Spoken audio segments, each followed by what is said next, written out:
한국경제신문. 공공주도 개발 첫 사업 신뢰 회복에 달렸다. 솔로몬 스토어의 신현기입니다. 본 내용이 좋다고 생각되시면 구독과 좋아요 눌러주시면 저에게 많은 격려와 힘이 되어 좀 더 좋은 내용으로 보답하겠습니다. 본 기사의 내용은 한국경제신문 이유정 기자의 기사 내용입니다. 공공주도 개발 첫 사업 신뢰 회복에 달렸다. 은평 낡은 빌라촌은 아파트 단지로 가산역은 고밀지구로 변신.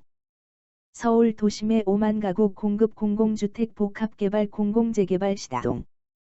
역세권 9곳 저층주거지 10곳 등 21곳 복합개발 후보지 주민동의 확보 절차 착수. 복합개발 후보지 주민동의 확보 절차 착수. 정부가 지난해 5.6 공급 대책 등 세 차례의 부동산 대책을 통해 야심차게 제시한 서울 도심 내 주택 공급이 포문을 열었다. 공공이 아예 땅을 사들여 개발을 주도하는 도심 공공주택 복합개발과 시행사로 참여하는 공공재개발 등 모두 공공이 중심이 되는 방식이다. 지금까지 공개된 후보지에서만 각각 2만 5천여 가구씩 총 5만여 가구를 서울 도심에 공급할 수 있을 것이라는 게 정부의 관측이다. 시장에서는 기대보다 우려 섞인 목소리를 내놓는다. LH 한국토지주택공사 직원들의 땅 투기 의혹으로 공공기관이 주도하는 사업 방식에 대한 거부감이 커졌기 때문이다. 새로운 서울시장이 민간 개발 사업 규제를 완화할 것이란 기대가 높아진 것도 변수다. 전문가들은 정부가 얼마나 빨리 신뢰를 회복해 공공주도 개발의 성공 사례를 내놓는지에 따라 서울의 집값 향방이 달라질 것으로 전망했다. 21개 구역 땅 사들여 2만 5천 가구 공급. 정비업계에 따르면 정부와 서울시는 도심 공공주택 복합개발과 공공재개발 선도사업 후보지들을 공개하고 주민동의 절차에 착수했다. 공공주택 복합개발 한차 후보지로는 금천구, 도봉구, 영등포구, 은평구 등 서울 4개 구, 21곳을 선정했다. 이 사업은 LH, 서울주택도시공사, SH공사 등 공공기관이 토지주로부터 땅을 넘겨받아 사업을 추진하고 이후 주택 등으로 정산하는 방식이다. 변창흠 국토교통부 장관이 취임 일성으로 내놓은 이내 대책의 핵심 사업이기도 하다. 후보지는 크게 저층 주거지 10곳, 역세권 9곳, 준공업지역 2곳으로 나뉜다. 21곳 중 은평구가 9곳, 1만 2천 가구으로 가장 많다. 도봉구 7곳, 4,400가구, 영등포구 4곳, 7,500가구, 금천구 1곳, 1,300가구, 순이다. 역세권 중 가장 규모가 큰 영등포 역세권 9만 5천 제곱미터에선 2,580가구 공급 방안을 내놨다. 가산 디지털 단지역 인근 5만 1,497 제곱미터에서도 1,253가구 규모의 대단지 공급이 가능하다. 신길 뉴타운 중심부에 있는 신길동 저층 주거지 옛 신길 4구역에는 근린공원, 상업시설이 포함된 1,199가구 규모의 아파트를 공급하겠다는 청사진을 내놨다.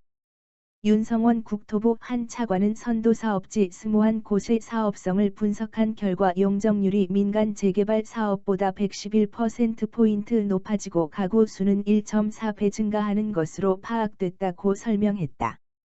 국토부는 지방자치단체와 협의해 세부 사업계획안을 수립한 뒤 오는 7월까지 토지 등 소유자 10%의 동의를 받아 예정지구 지정을 추진할 계획이다.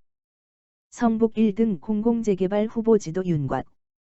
지난해 5.6 대책과 8내 대책에서 도입하기로 한 공공재개발도 총 24곳의 후보지를 선정하며 속도를 내고 있다. 지난달 29일 발표한 두 차 후보지 16곳은 한강 이북에서 노원구 상계 3, 성동구 금호 23, 종로구 숭인동 1169번지, 서대문구 홍은 1 충정로 1 연희동 721번지의 6, 동대문구 전농구, 중랑구 중화 122, 성북구 성북 1장위 89 등이다. 한강 이남에선 강동구 천호 A1-1, 동작구 본동, 양천구 신월 7동 2번지, 송파구 거여새마을, 영등포구 신길 1등이 포함됐다. 역세권이나 면적이 5만 제곱미터 이상인 대규모 노후 주거지가 대상이다. 두 차 후보지는 정비구역에서 해제됐거나 아직 지정되지 않은 신규 지역이다. 정부는 앞서 지난 1월 이미 정비구역으로 지정된 한 차 후보지 8곳을 발표했다. 공공재개발은 도심 공공주택 복합개발과는 달리 LH와 SH 등이 땅을 직접 사들이지 않는다. 하지만 공공이 단독 혹은 조합과 함께 공동시행사로 참여한다는 점에서 공공주도 개발 방식이다. 용적률 상향. 현행 250%에서 300%. 분양가 상한제 적용 제외 사업비 융자 인허가 절차 간소화 등의 혜택을 준다. 대신 새로 짓는 주택 중 조합원분을 제외한 물량의 절반은 임대주택으로 공급해야 한다. 정부와 서울시는 주민설명회를 거쳐 연내 정비계획 수립 절차에 들어가겠다는 목표다. 떨어진 공공신뢰 주민 동의가 변수.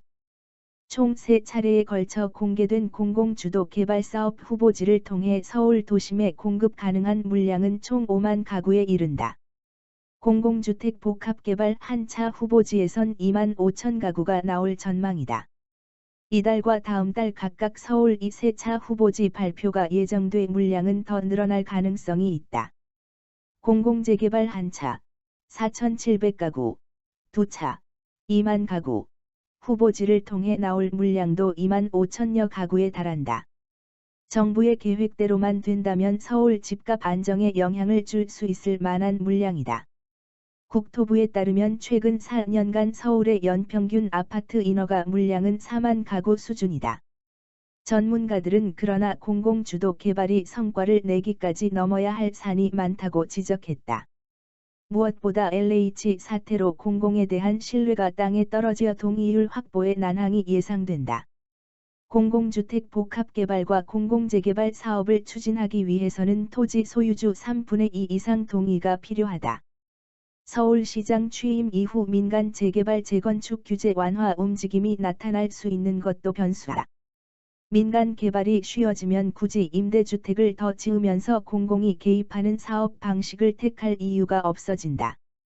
심교원 건국대 부동산학과 교수는 정부가 공공개발을 밀어붙인다고 해도 서울시와 엇박자가 나면 큰 동력을 얻기 힘들다며 변수가 많아질수록 구성원들의 의견을 한데 모으기 어려워진다고 했다. 본 내용이 좋다고 생각되시면 구독과 좋아요 눌러주시면 저에게 많은 격려와 힘이 되어 좀 더 좋은 내용으로 보답하겠습니다. 솔로몬 스토어의 신현기입니다.